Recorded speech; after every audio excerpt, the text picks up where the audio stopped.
신앙이 성장하려면. 저의 신앙생활을 돌아보면 예수님을 영접할 당시부터 마음의 갈급함과 심령의 가난함이 있었습니다. 덕분에 열심을 낼 수 있었던 것 같아요. 심령이 가난한 자는 복이 있나니 천국이 저희 것이며. 무덤덤한 마음으로는 신앙이 성장하지 않습니다. 신앙이 성장하려면 팔복의 첫 번째 단계부터 순서대로 밟아가야 합니다. 천국의 계단이라고도 하지요. 팔복의 첫 계단이 심령의 가난함, 갈급함, 목마름입니다. 이런 영적인 갈망이 있는 자들은 누가 시키지 않아도 자발적이고 능동적입니다. 찾고 구하고 두드리며 보화를 발견하는 재미에 푹 빠지기 때문에 열정과 인내와 끈기 등이 따라옵니다. 성령 충만한 삶을 살아가게 됩니다. 영적으로 갈급하니까 헐떡이며 시냇물을 찾는 것이죠.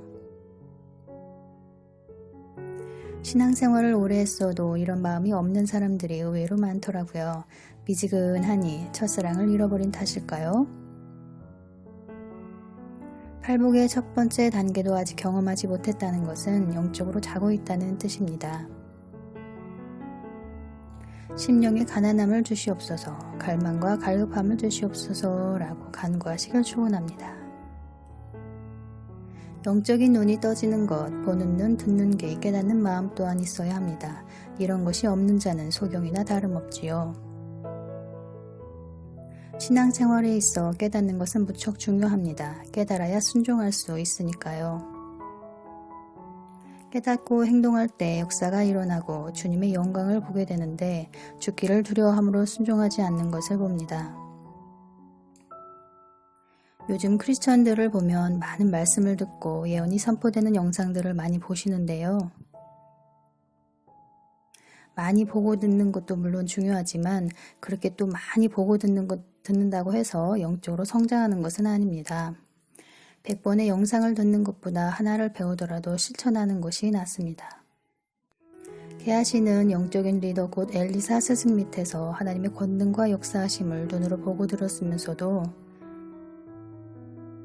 재물에 눈이 멀어 결국 문둥병에 걸리게 되었습니다. 죄로 인한 저주가 임한 것이지요. 엘리사는 하나님께서 인도하시는 대로 말씀에 순종하며 반응하는 삶을 살았습니다. 그렇게 연단되고 순복된 삶을 살면서 준비가 되니 갑절의 기름 부음이 임함으로 하나님의 뜻에 맞는 삶을 살아가게 됩니다.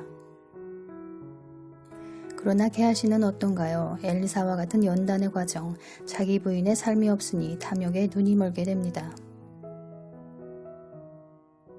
낮은 수준의 영적인 모습을 가감없이 보여주는 장면이 열왕기하 5장에 기록되어 있습니다. 영적인 수준은 영적인 리더가 밟은 과정들을 밟아갈 때 높아지는 것이죠. 지식을 많이 쌓는다고 높아지는 것이 아닙니다. 지식은 사람을 교만하게 만든다고 하지요. 영적인 리더가 알려주는 대로 잘 따라오는 것도 순종입니다. 삶의 작은 순종 중 하나입니다. 눈에 보이는 리더의 말에도 순종하지 않는데 눈에 보이지 않는 하나님께 어떻게 순종하겠습니까? 하나님께서는 어떤 자에게 큰 것을 하라고 명하시지 않습니다. 준비되지 않은 자에게 큰 것은 무리일 수밖에 없습니다. 작은 것에 충성된 자, 작은 것에 순종하는 자, 오늘 해야 할 일을 미루지 않는 것 등 아주 작은 것부터 해나가는 충성됨, 우리에게 요구되는 것은 이렇게 작은 것에 있습니다. 그 기초가 매일 말씀 읽고 기도하는 것부터 시작되는 것입니다.